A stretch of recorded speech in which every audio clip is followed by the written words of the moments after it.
How does an unrecognized country feed itself? Tiraspol is the capital city of Pridnestrovia, also known by outsiders as Transnistria. It is a small country with its own flag, passport, currency, government, border crossings, etc., but it's not officially recognized by most countries in the world, and instead it is seen by them as part of Moldova. You may wonder, how does a small country like this, sandwiched between Moldova and Ukraine, get its food? Because most countries refuse to recognize Pridnestrovia, this also means that the country's currency, the Pridnestrovian ruble, is also unrecognized, which makes international import and export transactions much more complicated than it would be for most countries. I'm no expert on the complexities here, but it's no surprise that this leaves a mark on the country's international trading ability. From what I was told, companies in Pridnestrovia, like the legendary Kvint distillery, who makes some incredible cognac, by the way, I can tell you from ample experience, forced to market their products internationally as products of Moldova in order to be able to export abroad, similar to the way that Pridnestrovian citizens are forced to acquire Russian, Moldovan, or Ukrainian passports in order to travel internationally. You'd probably be surprised at the amount of products available for purchase in the Sheriff Company grocery stores.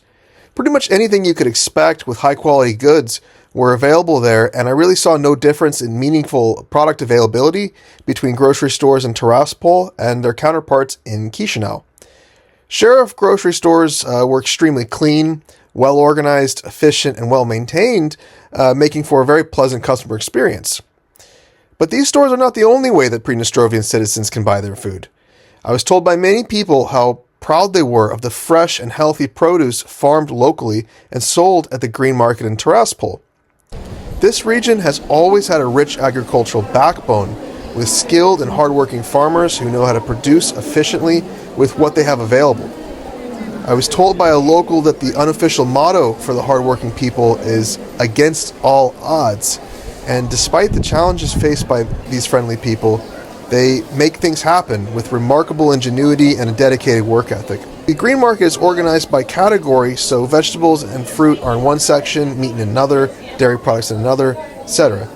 But what I didn't film is a second level, which is filled with all sorts of general merchants selling everything from electronics to clothes to luggage, anything you need really, all seemingly owned and ran by independent vendors. From an outsider looking in, it actually seemed like this market was a thriving economy of bartering and trading. This isn't to sugarcoat or override the legitimate challenges that Pridnestrovian citizens are forced to overcome as a response to their unique international situation, but I have to say that the cleanliness, organization, and friendly demeanor from the people I met at this market was impressive. Subscribe to my YouTube channel for long-form post-Soviet content.